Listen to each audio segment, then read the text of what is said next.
Hello, hello, hello, and welcome everyone to this month's LinkedIn Lovin', where we're shining a light on the world's leading B2B social media platform, that is, of course, LinkedIn.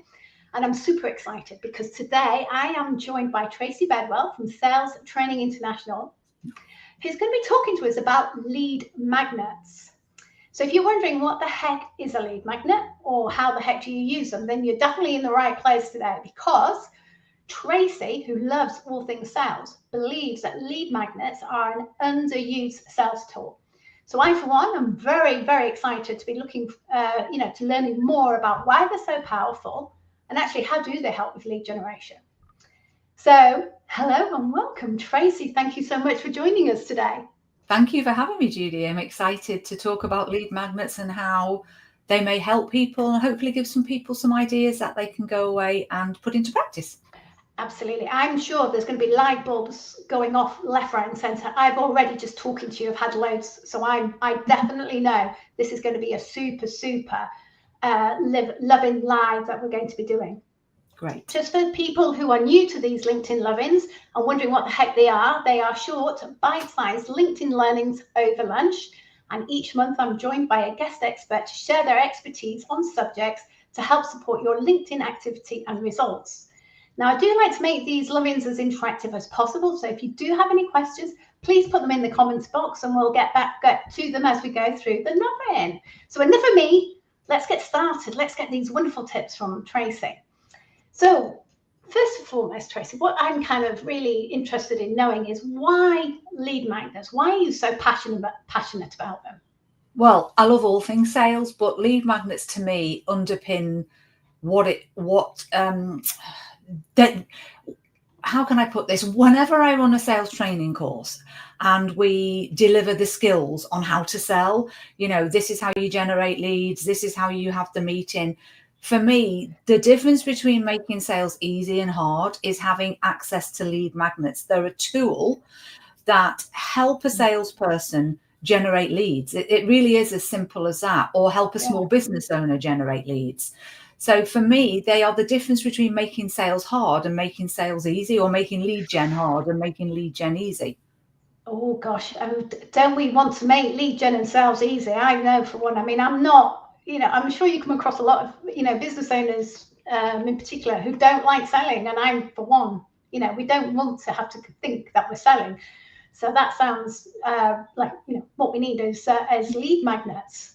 It isn't just the selling. I don't think people mind selling. I just don't think they like generating the leads. Yes. I think that's what most salespeople and business owners find the hardest, Judy, is how do I generate leads? Well, lead magnets make that so much easier. Wow, exciting. So let's just start with actually, what are they? What is a lead magnet? So a lead magnet is something that you are offering either free or at a reduced price that adds value to the end user and gives them an indication of what it is that you're about. So a lead magnet can be lots of different things, and there are so many lead magnets, and they will differ between B2C and B2B, for example.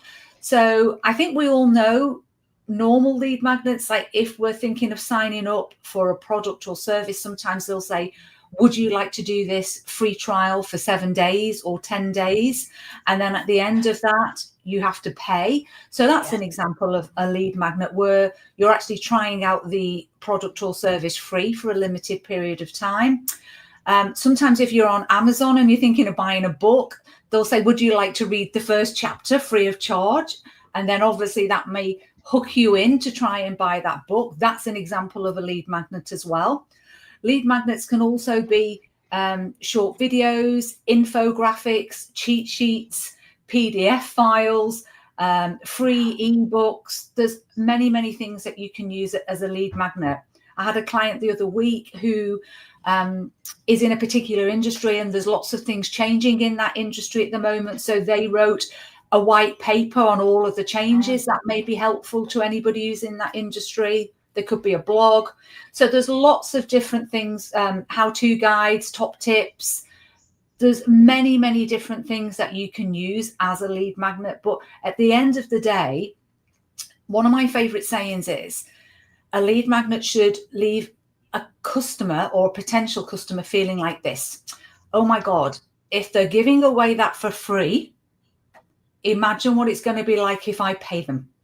Yes. So that's what a lead magnet should do.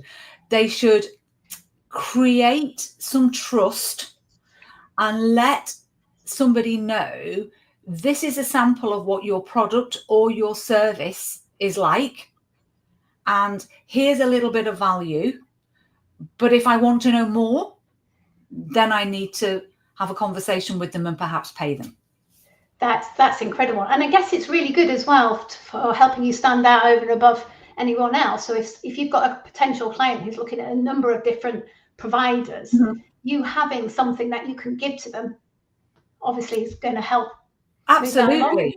I mean, if you go back to that client I mentioned who've created this fantastic white paper of the changes of regulation in their industries and what small businesses might want to do for that.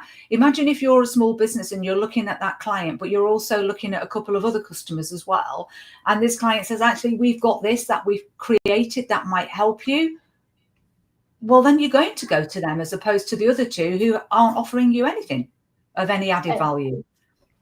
And somebody said to me that selling is actually, about helping and educating, isn't it? So if we take the whole kind of thing of what we're not selling, we're here to help. Yeah. And that's what a lead magnet does.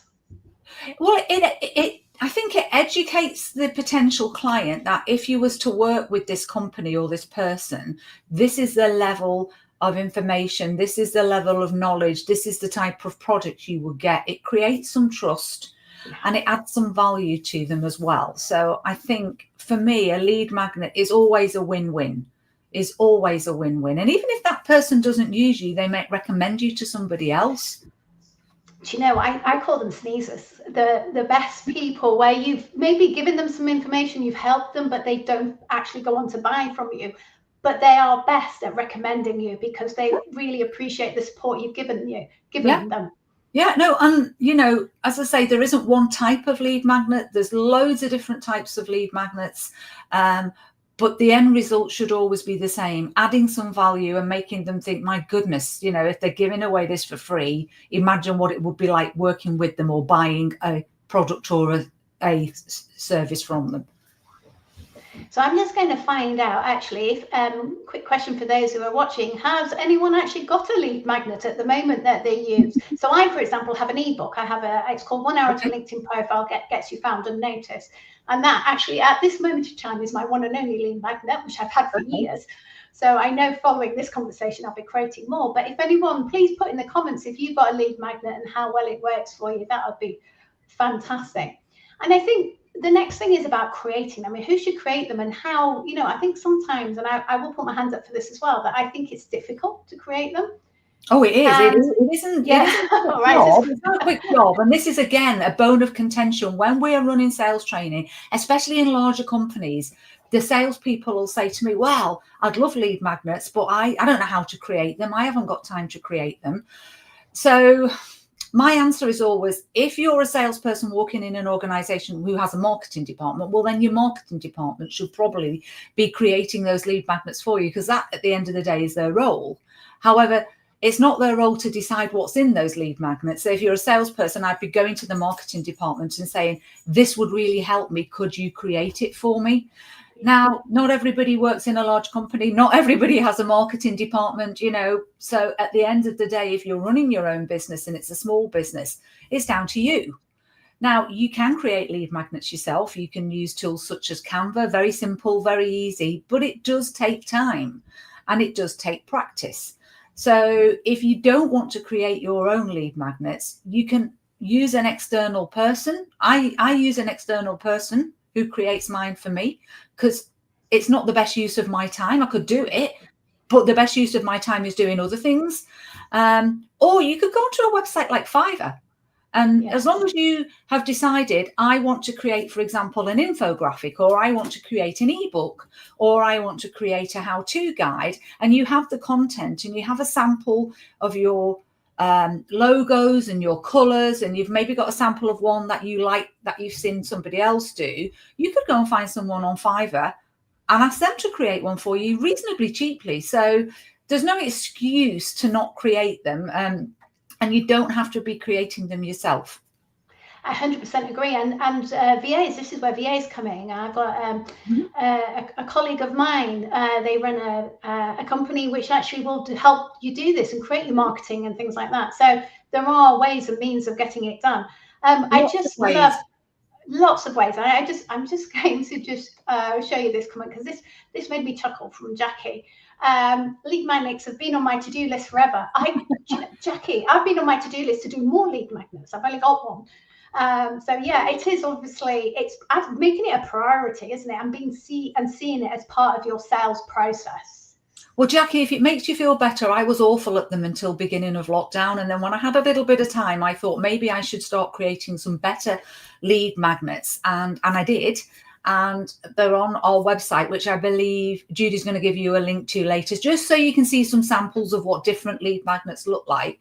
But the more I started to create, and the more free information I started to, create and give, then I started to realize the benefit it has, and, the volume of leads it actually created for me.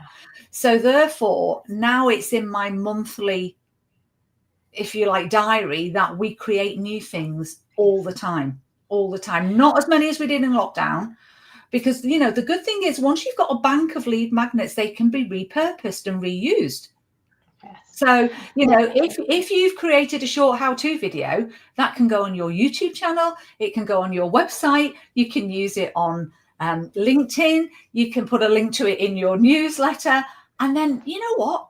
You can do it again 6 months later. Okay, maybe not on your website or your YouTube channel 6 months later, but you can put it on LinkedIn 6 months later, because nobody who watched it 6 months ago is going to remember it.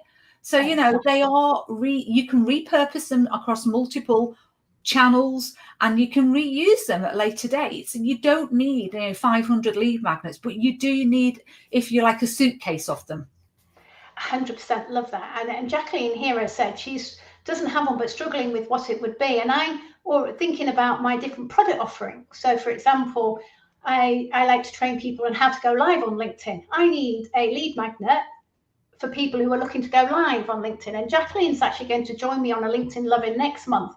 Okay. And something like this would be a great lead magnet, wouldn't it? So Jacqueline talking about her expertise. Yeah, this is a lead magnet right now. Yeah. What we're doing is we are creating something free that can be repurposed and help people. But I think it's hard because there's no right or wrong lead magnet. As I say, I mentioned lots of different ones. I watched a video recently, and somebody was really slagging off how you should never have an ebook as a lead magnet if it's got more than a few pages in, because that's rubbish idea and nobody will read it. There's no rubbish lead magnets. Okay, everybody out there likes different things. We have an ebook which has got 30 pages, and that has brought us in more business than any of our other lead magnets. Okay, but it doesn't mean to say that everybody likes to read a 30-page ebook. Some people will like a 1-page cheat sheet or a how-to guide. Other people love a long-form blog, whereas other people will love a short video. We're all different, and we all like different things. So my advice would be, create a few different ones and test them and see how they go.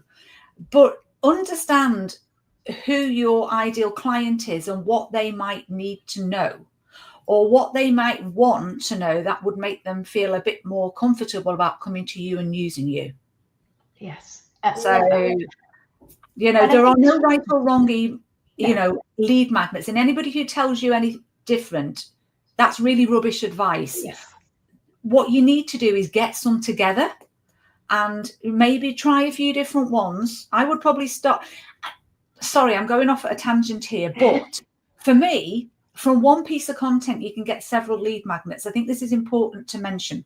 So say, for example, I create a blog on my website, and the blog is about how to ask good sales questions, for example. Yes. So I've got a blog here, which is great. From that blog, I can then create a video. Yes. How to ask good sales questions. So then I have a blog and I have a video. I can also chunk that video into smaller pieces if I want to use shorts on social media, for example, or YouTube. I can then look at that and think, let's do an infographic, 10 top questions to ask if you're in B2B sales. I could then do a larger piece of content, which is maybe like a PDF file on 50 top questions to ask. So from one piece of content, I maybe get 5 or 6 different lead magnets. That's incredible. That's incredible. And I was just going to bring this question up of Brenda's, who needs tips on what to provide as lead magnets, and she's not sure how to find the best things her ideal clients would find valuable. And what you've just said there is great. So you start with a challenge that your client has. So for you, your example is, how do I ask good sales questions to drive people through the funnel from here to there?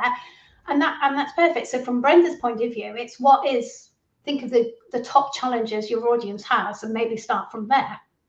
And if you're not sure what they are, Brenda, there's 2 ways you could do that. If most of your potential clients are following you or connected to you on LinkedIn, you could perhaps do a poll to say, I'm going to create some lead magnets. What are your biggest issues, or what would be most helpful to you? And you can now put 5 choices on a poll. So there's 5 options for you. Or if you have a mailing list like I do, you could actually send out a mailing list with some sort of poll on there to say, I'm going to create some free lead magnet, or don't call them free lead magnets. Say, I'm going to create some free resources for my clients and potential clients. What would you find most helpful or useful? Or what is the biggest issue you have? So you can actually do a little bit of a mail drop or a poll and get some feedback as to what people would find most useful. I think that's a really good response there, Tracy. LinkedIn polls, do a LinkedIn poll. That would be fantastic. And also then you get people who vote, responding, who are going to be interested in that, whatever resources that you end up creating. So you've already got a bank of interest. When you create them, you go back to them and say, you actually said this would be useful to you. Here it is. What do you think? Oh yeah, I think that's absolutely amazing. And then you have a conversation going with them then. So.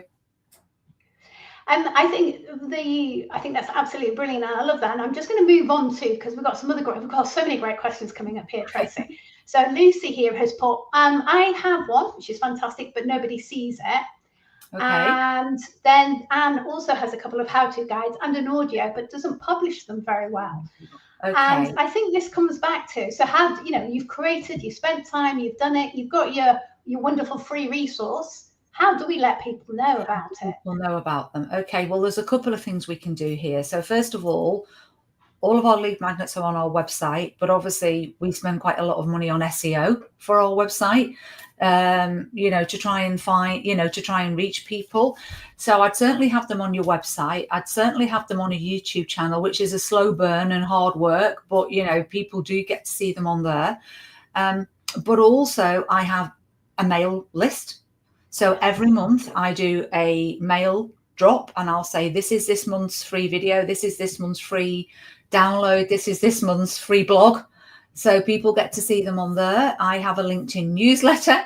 So I use my lead magnets on there. And of course I have a reasonably big, and not big following, but I have like about 15,000 people who follow me on LinkedIn on my page, and then another probably 4,000 or 5,000 on the company page. So we use them on there as well.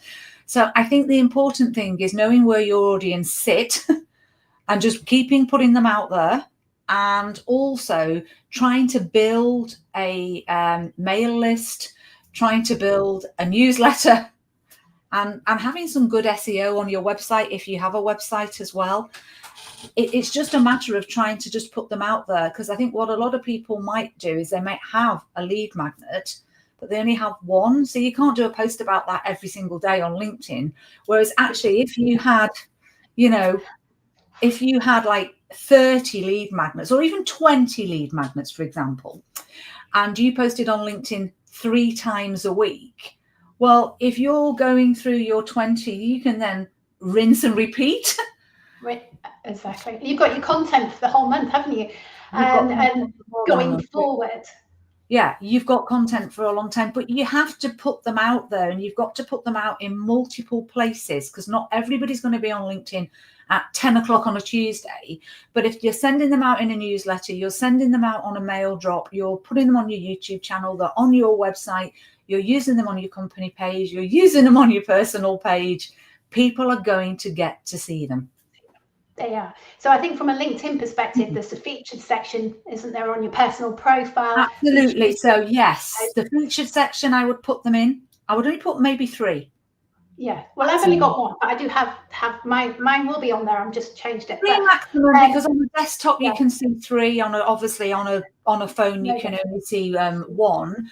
Change them on a regular basis too. So if you've got a free event, say if you've got a free webinar coming up, another great lead magnet, a free webinar, because you can record it and chop it up as well. So you can put things on there. You can put them in your experience section. Most people don't know that you can add media onto your experience section. So in your current role, you can put them on there. I think that's good. You can use them on your posts. So you can do posts about them. My biggest tip and my best use of them on LinkedIn is when someone connects to me, I have a look at them and I think, okay, so which of my lead magnets might be useful to them? And then I start a conversation going, saying, I had a look at your profile, I had a look at a few of your recent posts, in particular this one. And I have this, which is completely free of charge, which I think might be useful to you. Would you like it? Now, I don't send it to them without them saying, yes, please, because that's rude. But what I do say is, would you like it? And if you would, drop me your email and I'll send it over to you. I get about 8 in 10 people saying yes to that. Wow. That gets the conversation off LinkedIn into the real world. Exactly, which is what we want to do. I'm always saying, and this is for me why Lead Magnet is so good, because it is about getting people off LinkedIn. Because, you know, I did a little post this morning that said, you know, if LinkedIn goes tomorrow, you know, like, everything's gone. And we do need to get, I love playing on LinkedIn. I like to be where my audience is, but we still need to get them off LinkedIn. And that's what a Lead Magnet does. The other thing I was going to say as well, you've got on the header banner of your profile, you've got a link, sort of, it used to be a creator mode link, but that you can put right at the top of your header section. And if you put see my free resources or something in there, you can send them to a website to go and download your free offer and stuff like that. So I think it is just a case of thinking of it as a marketing tool as well, and not just a sales tool, but it's a marketing tool. And also, on my, do you know, on my header banner, on my banner, I have a QR code on there which says, here's a link to our free resources. So if you look on my banner, you'll see a QR code and there's a big arrow saying, here's a link to all of our resources. So that's another thing. I've also got that same QR code on my phone saved, so that if I'm at a networking event, I can show people the QR code. We put it on the end slide when we're delivering training. I have like 20 odd trainers delivering training. It's always, all those QR codes are on the end slide so that all of the delegates get to see them. And we say to them in the class, open it now, follow it, follow the blog, follow the newsletter, follow the YouTube channel. You can create QR codes around your lead magnets and start using those as well. That is a fantastic idea, and I love that. And some people may not have noticed, but actually, your header banner at the top of your profile, you can now add multiple header banners, and it goes through like a slideshow, doesn't it? So you could have one of those. If you're paying for LinkedIn. Oh, is it only paying at the moment? Yeah, it's just on the premium version. You can't have it if you're free of charge on LinkedIn. But so that's another little carrot that LinkedIn have introduced then, isn't it? So everything's going behind the paywall now on LinkedIn, isn't it? Pretty much everything's behind the paywall there. But yeah, if you are paying, you can get a sliding banner, which you could put some great lead magnets on. Yes. Oh, I'm loving this, because as I say, light bulbs, and I hope everybody's getting lots of light bulbs going off as well about what they can do.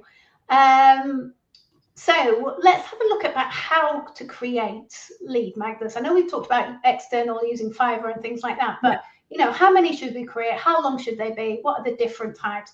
And how do we get it right? Well, I don't think there's a right answer for that, Judy. I would start off, if you can, create some different ones. So create an infographic, create a cheat sheet. They're just the one pages. If you look on our website, you'll see some examples of those. You'll see the difference between a cheat sheet and an infographic on there. So you could maybe create one each of those, because they're pretty quick to create on Canva. I would say if you know what you're doing, or you're paying someone else to do those, I'd say within an hour you could probably create one of those. A PDF file is always good, because you can use that on your website, but you can also use it on LinkedIn as a sliding post. Just make sure, or a document post or whatever you want to call them, just make sure you're not overcrowding it with too many words. So I'd maybe create one of those as well. Ebooks are a bit more difficult because they take a lot longer. I mean, goodness me, it took me about a month to write our short ebook on lead magnets. So not lead magnets, lead gen. So that's maybe a bigger commitment, but short how-to guides are really well. Blogs do really well. Newsletters are a great lead magnet, and you can set one of those up on LinkedIn quite easily. So I would maybe start with about 5 or 10. See how you go. Right, okay, yes, yeah. Test them. See what people think of them. Do you get good feedback? Is one more popular than the others? And see how it goes, really. And you know, you don't have to create 5 or 10 instantly. But, you know, I think if you've got 5 or 10, that gives you enough to put them on your profile, to use a few as posts, you know, to add some to newsletters. I think it gives you the opportunity to start sort of testing the water with them. I think that's a fantastic idea, and I love that. And I'm just thinking, because as I mentioned, I've got one lead magnet, and it's an ebook, so it's a PDF that people can download. And I'm thinking, like, if the content is there, and in essence, could I take that same content and then just create it as a video, and then I would have 2 free resources. You would be stupid not to, Judy. You would be stupid not to. From that there ebook, you go, folks. create a video from it. But if you don't feel confident creating a video, look at your ebook and create some infographics from it. Create some how-to, you know, create some shorter pieces of content from it. Create a blog from it. You know, create a newsletter about it. I mean, anybody who has a great piece of content and they're not, you know, reusing it in multiple formats is silly, because you've already done the hard bit and created the content. And yeah, exactly. And it, you know, sometimes it's pointing out the obvious, isn't it? I find. And it's doing it as well. I mean, it's doing it as well. It can be very daunting if you're sitting there thinking, oh my God, how do you use Canva? How do I do a video? And that's why I would highly advocate, if you know you need them, but something is stopping you, because you've got the knowledge. If you're the expert, you've got the knowledge. Well, then sometimes you have to pay someone. I have a really great friend on LinkedIn. If you don't follow her, she's really good on marketing. She's called Krista Mullion. And she is a massive advocate of, you know, if you want to run out your own business, or if you want to be successful, you have to get help. You have to pay sometimes other people to help you out. You can't do everything all the time. You focus on what you're good at, get somebody else who's good at it to help you create these. And don't be frightened as well. I just want to mention one thing. A lot of people are frightened of giving away stuff for free. That's a really good point, yeah. I would give all my knowledge away for free. I don't care, because it's flat knowledge. You know, having us come into your classroom or having us coach you is very different to reading something we have put out on LinkedIn or on our website. So I am happy to give away all of my knowledge for free. And I'm going to mention another good friend who I have. I have a couple of good friends on LinkedIn, and one's called Sam Rathling. And she always has a really good saying, you give to get.